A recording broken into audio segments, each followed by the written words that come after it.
जैसे ही सतरंग गांव में सूरज डूब रहा था, एक अजनबी व्यक्ति घुमावदार सड़क से नीचे उतर रहा था। वो कई घंटों से यात्रा कर रहा था। एक लोन ट्रेवलर होने के कायदे से उसे नई नई जगह एक्सप्लोर करने का बहुत शौक था, मगर उसे क्या पता था कि सतरंग गांव उसकी आखिरी यात्रा होगी। उसके फ़ोन का जीपीएस उसे शहरी भीड़ भाड़ से और दूर लेता जा रहा था, लेकिन उसे चलते रहना था। आज रात से पहले उसे सतरंग गांव पहुंचना ही था, चाहे वो कितना भी थका हुआ क्यों ना हो। आखिर चलते चलते उसे दूर से गांव दिखाई दिया। हल्का हल्का अंधेरा अब हर तरफ खुली दिशाओं में छाने लगा था। गांव के करीब पहुंचकर उसने कुछ अजीब देखा। उसने देखा कि गांव की सड़कें अपने आप में खुद में ही चल सी रही थी। वो सड़कें अपने आप वापस आगे पीछे आ जा रही थी और गांव के कच्चे से घर उसकी आंखों के सामने हिलते डुलते और बदलते हुए लग रहे थे।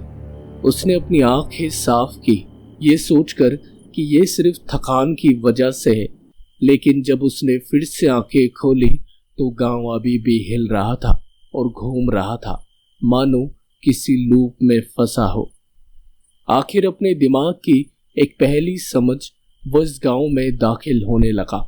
आगे बढ़ा तो एक बोर्ड दिखा जिसमें लिखा था, सतरंग गांव में आपका स्वागत नहीं है, आगे बढ़ने पे जिम्मेदारी आपकी होगी। एक टक बोर्ड को पढ़ उसने फिर से गांव की ओर देखा तो पाया गांव के कच्चे घरों के दरवाजे पे कुछ लोग खड़े थे और उसी की ओर निहार रहे थे। आखिर बोर्ड को नजरअंदाज कर वो आगे बढ़ गया, मानो अब थकान उसे और पीछे नहीं ले जाना चाहती थी। राहगीर थका हुआ था और चाहता था कि इस दिमागी पहेली से निकलने के लिए आज रात यहीं किसी के ठहर जाऊंगा तो सुबह तक सब सही हो जाएगा। गांव की सौंधी हवा और कीट पतंगों की आवाजें उसे आने लगी थी। गांव की घूमती सी रोड और गलियारों में वो कदम रख चुका था, मानो अब वो इस गांव में सील हो चुका था। उसने दरवाजे के बाहर खड़े लोगों से आगे का रास्ता पूछा तो उन्होंने कहा, तुम्हें अपना रास्ता खुद मिल जाएगा, बस इस लूप से निकलते जाओ। ये आवाज मानो उसके कानों में किसी घूमते लूप की तरह सुनाई सी दी। वो आगे बढ़ चला। उसे रास्ता समझने में परेशानी हो रही थी। अजीब सा गांव था। लोग कहते थे आगे चलते जाओ, लूप से निकलते जाओ। उसे एक अजीब सा डर भी लग रहा था, मगर ये बात भी थी कि आज उसे कुछ नया एक्सप्लोर करने को मिल गया था। उसने देखा कि रोड पे चलने वाले कुत्ते भी उसके साथ सड़क के आगे पीछे हो रहे थे, तो कहीं गांव की गलियों में रेंगता बच्चा ऊपर नीचे हो रहा था। मानो एक नशा सा उसके भीतर उतर गया था, जो बार बार आंखें मसलने पे भी नहीं जा रहा था। उसने पहले कभी ऐसा कुछ नहीं सोचा था। हैरानी और डर से झल्लाकर वो वापस पीछे मुड़ गांव से बाहर जाने की कोशिश करने लगा, मगर जब वो पलटा तो पाया पीछे तो कोई रास्ता ही नहीं था। जिस जगह पे वो चल रहा था वो जगह तो बदल चुकी थी और वो गांव के बीच में खड़ा था। जैसे जैसे रात होने लगी वो एक सराय तक जा पहुंचा। सराय में गया तो भीतर एक आरामदायक गद्दा और बिस्तर लगे थे। थकान में चूर और घूमती घामती गलियों और गांव से हैरान हो वो बिस्तर पे जा गिरा। धीरे धीरे रात बीतती रही। सोते सोते भी उसका दिमाग मानो घूम सा रहा था।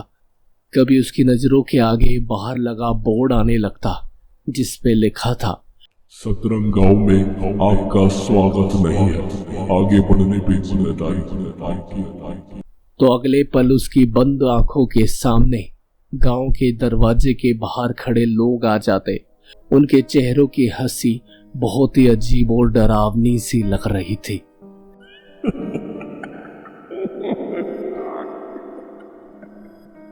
आखिर इसी डर को महसूस करते करते वो ना जाने कब सो गया। सुबह उठा तो पाया सराय गायब हो चुकी थी। उसकी जगह एक घुमावदार सीढ़ियां थी जो कहीं नहीं जाती थी। राहगीर ने उस पे चढ़ने की कोशिश की, लेकिन वो बस अपने आप ही वापस लौट आती रही।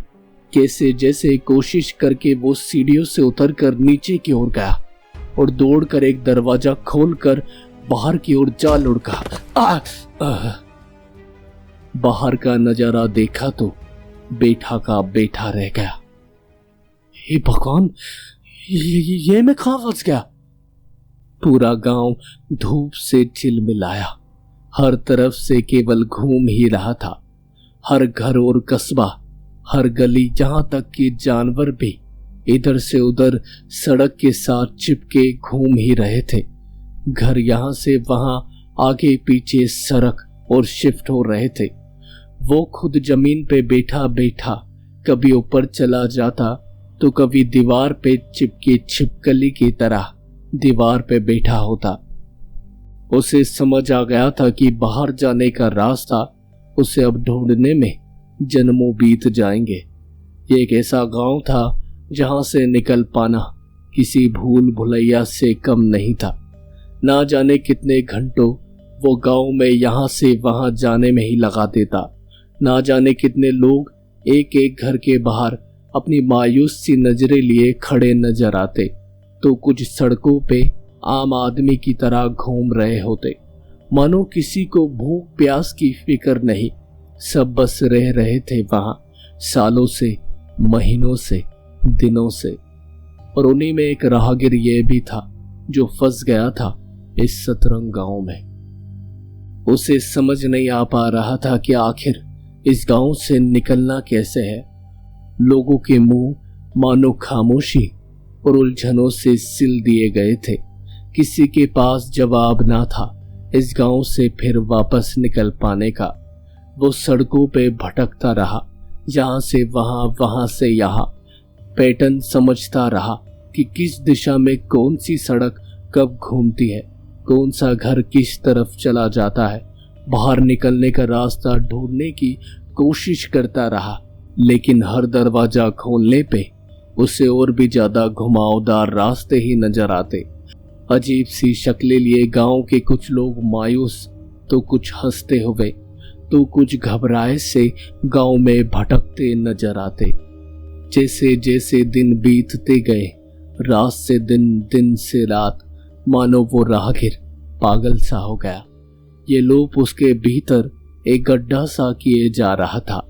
उसे अजीबो गरीब चेहरे नजर आने लगे, कई काली परछाइयां, तो कुछ लोगों के मैयत उठाकर ले जाते जनादे, मानो कोई मर गया हो। तो कई जगह खुले बाल किए खड़ी सैकड़ों औरतें उसे घूरते हुए नजर आते। वो जहां भी जा रहा था वही उसे गांव वाले देखे जा रहे थे। अपना चेहरा और सर बचाता हुआ वो सुध-बुध सा खोया गांव की सकड़ी पतली गलियों से गुजरने लगा। बच्चे, बूढ़े, जवान, यहाँ तक कि कच्चे घरों के बाहर खड़ी औरतें तक उसे घूरती सी नजर आती। तिल मिलाया सब वो मारा मारा यहाँ वहां भटकता रहा, मानो एक पल को वो गली से गुजरता हुआ रोने लगता। कहाँ फंस गया, कोई मदद करो भगवान। तो एक पल को हंसा पड़ता। पागल नहीं हूं। घूरते रहो, घूरो।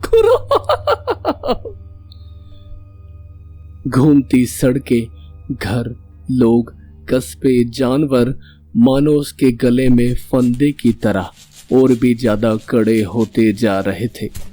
जैसे जैसे और दिन बीतते रहे, उसके सर और दाढ़ी के बाल किसी सड़क किनारे बैठे बेसहारा की तरह हो चले। तिलमिलाट से ना उसे भूख लगती ना प्यास। ना जाने कितने दिनों से उसने कुछ ना खाया था ना पिया था। उसके होठ सूख कर सुर्ख खून से लाल रह गए थे। उसके कंठ सूख कर प्यादा से हो गए थे। गाल चिपक गए, पेट सिकुड़ गया, आंखों के नीचे इस लूप से भरे गहरे गड्ढे से रह गए। अब केवल दिन गिनने और मौत आने के सिवा उसके करीब कोई और रास्ता ना रह गया था। आखिर कौन आता इस अभिशापित गांव में, कौन बचाता उसकी जान। ना जाने कैसा गांव था ये, ना उसे प्यास लगती ना भूख, मगर दोनों ही चीजों की कमी से वो दुबला और निर्बल भी हो चला था। उसे एहसास भी था, मगर फिर भी वो खुद को बेहतर महसूस करता। उसके करीब तो देखने को केवल जीपीएस और उसका अपना बैग था, जो ना जाने सराय वाली रात के बाद कहाँ ही गुम हो चला था। एक रात जब आसमान में चांद कहीं नहीं था, केवल अंधेरा पूरे गांव के चौक में फैला था, वो अधमरा सा हाथ से चींटी चुगता सुर्ख ठंडी पड़ी माटी में लेटा था। पूरा गांव घूम रहा था। अब उसे आदत हो चली थी। वो इत्मीनान से लेटा चींटियां चुग चुग कर संतोष प्राप्त कर रहा था। तभी उसके कानों में कोई आवाज पड़ी, मानो कहीं कोई आग की लपटों में लकड़ियां जल रही हो।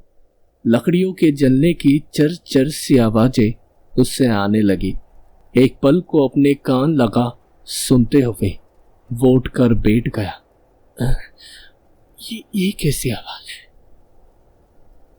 झूलती सी हालत में उठकर खड़ा हुआ तो देखा दूर कहीं आग जलने की रोशनी हो रही है। वो अपने कदम बढ़ा संभलते हुए उस ओर बढ़ चला। चलते चलते आग की लपटों और लकड़ियों की चर चर की आवाजें और बढ़ती जा रही थी। दिशा का अंदाजा लगा और लूप से संभलता हुआ वो गांव के पिछले हिस्से तक पहुंचा। वहां गया तो देखा एक बड़े से चमकते हुए गड्ढे के चारों ओर लोग इकट्ठा हो रखे थे और उस गड्ढे के भीतर जल रही वो आग की लपटें जो ऊंची ऊंची जल बुझ रही थी। वो लोग अजीब तरह से मंत्र बोल रहे थे और उस गड्ढे के भीतर जल रही थी वो आग की लपटें जो ऊंची ऊंची जल बुझ रही थी। वो लोग अजीब तरह से मंत्र बोलते हुए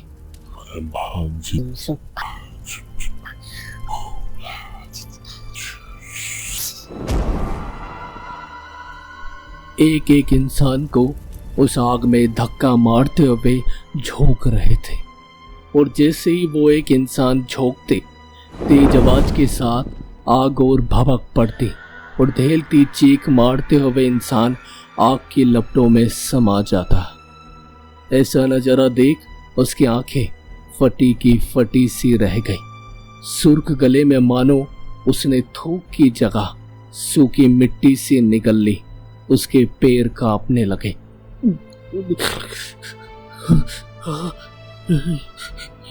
ये क्या? उसकी आंखें वहीं टिकी सी रह गई। हर इंसान को झोंकने के बाद वो लोग फिर नाचने लगते और एक बार फिर रुककर अगले आदमी को झोंक देते। हर व्यक्ति को आग के हवाले करने के बाद वो आग के चारों ओर फैली रोशनी फिर से जगमगा उठती और हर रोशनी के बाद लूप एक पल को ठहर कर वापस घूमने लगता, मानो इस लूप को कोई शक्ति सी मिल रही हो। उसने गौर किया कि ये जो लोग थे ये आम नहीं लग रहे थे।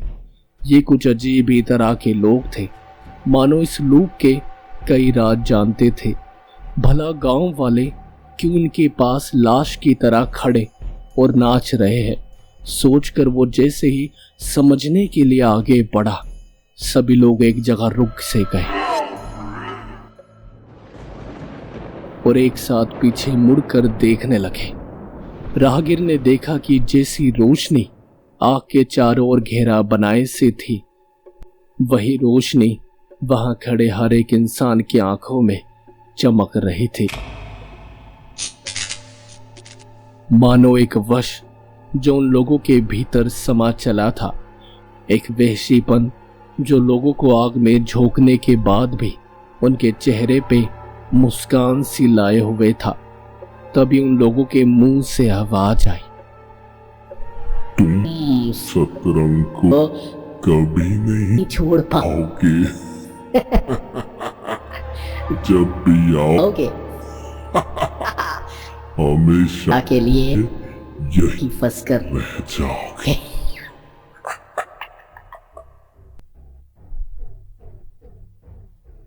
उनकी अजीब सी आवाज सुनकर वो इतना डर गया कि अपने लड़खड़ा कदम ले वो वहां से अंधेरे में भागने लगा। जब भागने को हुआ तो उसके पैर पे एक पत्थर की जोरदार ठोकर लगी, जिससे उसके घुटने से खून और अंगूठे का नाखून सा छिल गया। क्योंकि जब वो वापस लौटकर भागने को हुआ तब तक गांव का लूप बदल चुका था और जिस खाली जगह से वो आया था उसकी जगह खुला खेत आ गया था, जिसकी बाउंड्री पे नुकीले तार बंधे थे। मारे दर्द के वो वहीं गिर पड़ा।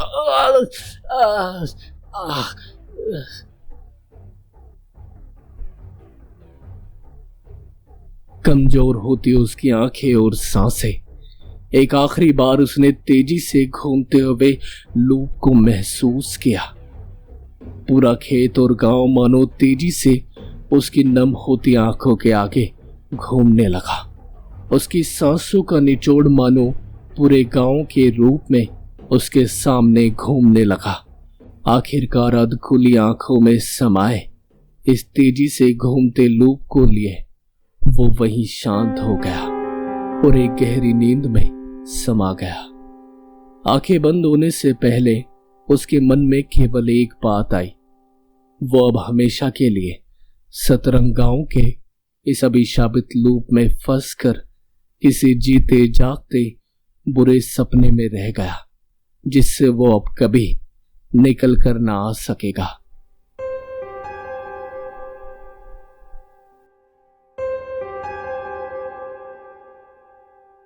सुबह जब उसकी आंख खुली तो ना जाने लाश की तरह पड़े उसे कितने दिन हो चुके थे। उसका घाव सूख चुका था, अंगूठे का दर्द सिमट कर एक घाव रह गया था। उसे तो याद भी नहीं था कि वो कितने दिनों से उस तरह ही पड़ा था। जब आंख खुली तो वो फिर एक बार रोने लगा।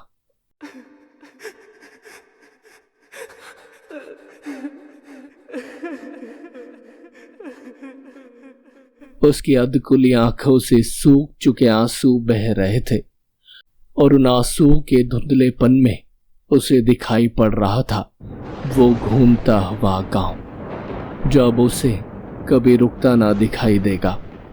अपने आंसू हाथों से पोंछकर वो खड़ा होने की कोशिश करता तो फिर गिर पड़ा।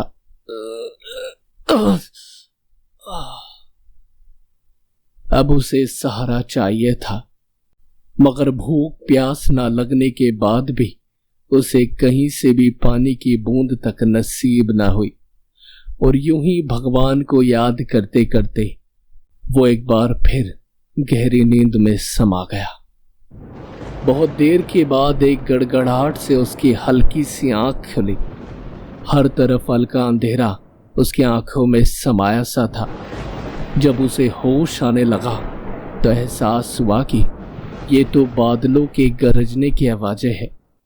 उसने अपनी पूरी आंखें खोली तो बारिश की एक बूंद उसकी आंखों में समा गई। छिटक कर आंखें वापस खोली तो पाया पूरा आसमान काले बादल लिए घूम रहा था। ये वक्त उसकी मुराद पूरी होने का था। तभी एक बड़ा बादल फटा और बारिश की ढेरों बूंदें उसके निर्जीव शरीर को मानो तरस सी करने लगी। शरीर पे पड़ती इन बूंदों से वो इतना तरोताजा हो गया कि अपना मुंह खोलकर बारिश का पानी पीने लगा। हिम्मत कर बैठ वो दोनों हाथों में पानी भरकर पीने लगा।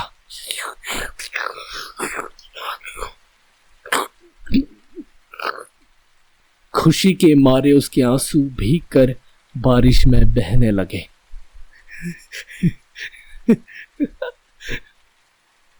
मानो इस लूप से भरे गांव में फंसे होने के बाद भी एक तसल्ली सी उसे मिली हो। गरजते बादल, बहती बारिश में पूरा घूमता हुआ गांव नहा उठा, मगर सभी लोग अपने अपने घरों में खड़े रहे। केवल वही एक गांव के चौक में बारिश में भीगा खुशी से लड़खड़ा कर उछलने की नाकाम कोशिश कर रहा था।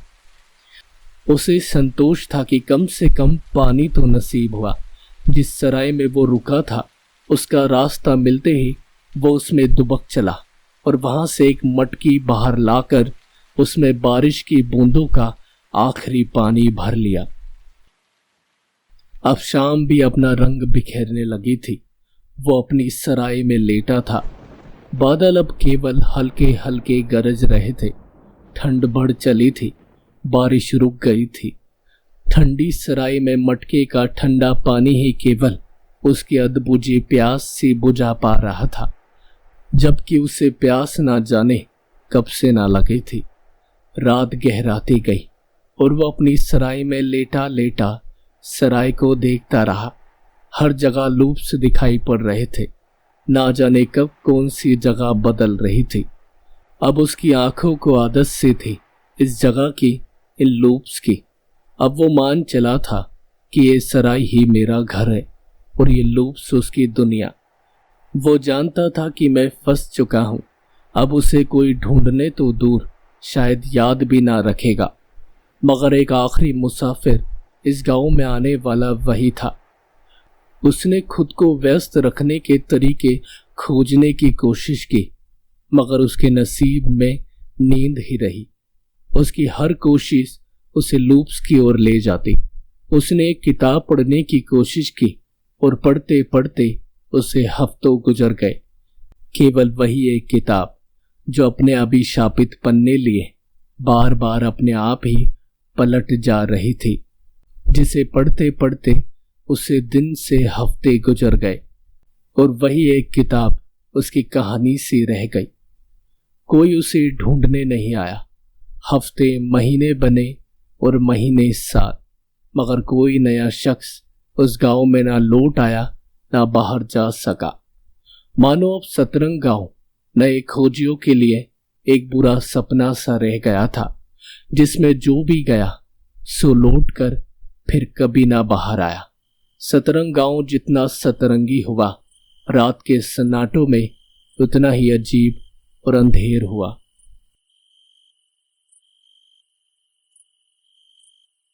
और फिर एक दिन शहर की चकाचौंध और दूर दूर बसे गांवों में एक बात फैल गई कि एक राहगीर सतरंग के एक रहस्यमय गांव में गया, मगर लौटकर वापस कभी ना आ पाया। कुछ लोग कहते हैं वो अभी भी उसी सतरंग गांव में फंसा हुआ है और वहां के कस्बों में हमेशा के लिए लूपिंग कर रहा है। तो कुछ लोग कहते हैं आज भी उस गांव के बाहर जो भी रात के 2:30 बजे काली रात को जाता है, तब आती है आवाजें चीखने और दहल जाने की।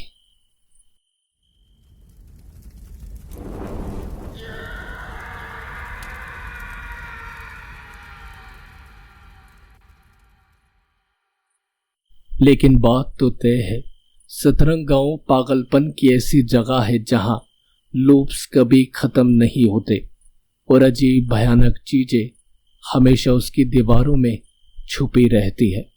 साल बीत गए और इस रहस्यमय राहगीर की बात केवल कहानियों में दफन होकर रह गई। गांव एक रहस्यमय, डरावनी और पागलपन की जगह बना सा रह गया। लूप लगातार बदलते और बदलते रहते। जो भी अंदर जाने की हिम्मत करता उसे फंसा लेते। सतरंग की कहानी एक चेतावनी देने वाली कहानी बन गई, जिसे बच्चों को डराकर सही व्यवहार करने के लिए कहा जाता था। लेकिन अंदर ही अंदर हर कोई जानता था कि सतरंग गांव असली है और इसके लूप अगले अनजान राहगीर को फंसाने के लिए इंतजार कर रहे थे। लोगों ने गांव से पूरी तरह से बचना शुरू कर दिया, लेकिन लूप बने रहे अपने अगले शिकार के इंतजार में। और फिर एक दिन कुछ मन के मनोरंजक लोगों के ग्रुप ने गांव का पता लगाने और इसके रहस्यों को उजागर करने का फैसला किया। वो लोग हंसी मजाक करते करते रात के समय गुप्त सर्द अंधेर चांद की रोशनी के सहारे सतरंग गांव के सामने पहुंचे तो थूक गले में निगल कर रह गए। सच में इस गांव की गलियां सड़कें घूम रही थी। अपने आज के युगी दिमाग में उन्होंने सोचा, जरूर कोई नई तकनीक और पुरानी मैकेनिकल चीजों से बनाया हुआ गांव होगा, और मन में इसके राज का पर्दाफाश करने के लिए वो आधी रात गए गांव में घुस चले, मगर जल्दी खुद को लूप में फंसा पाया। उन्होंने भागने की कोशिश की, लेकिन लूप बदलते और बदलते हुए उन्हें कभी न खत्म होने वाले चक्र में ले जाते हुए दिखाई दिए। उन्होंने उस मुसाफिर को भी देखा। उसकी रूह आज भी उसी दरवाजे के करीब खड़ी उन्हें अपनी अधजली आंखों से निहार रही थी, और देखते ही देखते राहगीर ने अपने सराय का दरवाजा बंद कर दिया।